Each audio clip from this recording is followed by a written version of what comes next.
Hi there, so today we're going to talk you through the basics of the Ulefone Armor X. This is the UK version of the phone, and how you know it's the UK version, it's got that EEA mark on there. And the reason being is a lot of people buy these phones from e-sellers, and there's two different versions, one made for the US and one made for Europe. Difference being is the 4G, the LTE bands are actually different in the two phones. So in the box, the packaging is always quite nice on the Ulefone. So this is the 7X. There is a Pro with a slightly larger memory.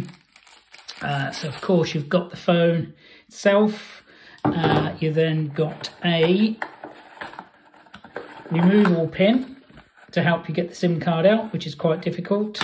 You have got also in the box, you have got a UK charger if it's purchased from a UK dealer, like a sales warranty card, and a protective screen, and a brief instruction manual in there, lanyard, and a USB charging port cable there as well. So that's what you can include in the box.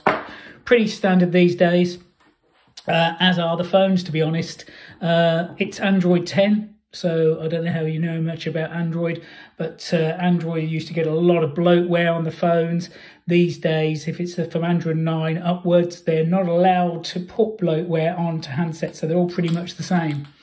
Screen protector, so it'll be the same startup whether you're buying a Ulefone or Huawei or Samsung. All the phones will be the same apart from obviously the name, but they'll be pretty much the same in the build.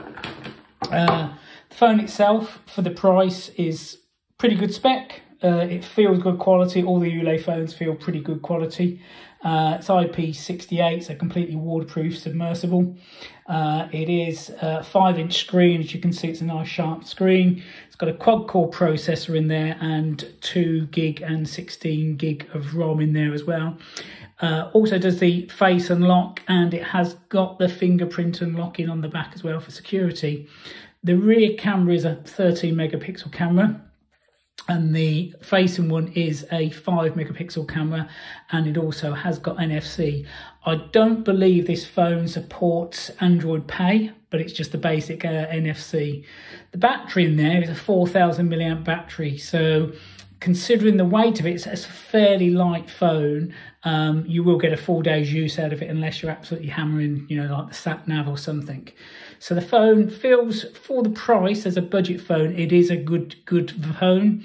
If you buy it from ourselves, we support it with 1 year's warranty, UK warranty. That's the big difference between buying from a standard e-seller or buying from a reputable dealer. Is the reason why a lot of these phones are so cheap on the internet is you're buying your phone and you're taking a risk. You don't get any warranty. If you look at some of the comments, you'll see it's really hard to get support from a lot of the manufacturers. They're just shipping the phones. That is how they can keep the price so low. If you can buy the phone from ourselves, it's going to be a little bit more because we warranty the phone for you. So that is the overview, brief overview. There's not much else you can say about the phone. There's no point in going through the software because it's standard Android build. It is a dual SIM handset as well. One thing to point about the dual SIM is if you put in an SD card in there, it's quite tight. If you put in an SD card in there, what it does is actually cancel out one of the SIM cards. So you can either have dual SIM or one SIM and an SD card. So that is an overview, quick overview of the Ulefone Armor X7.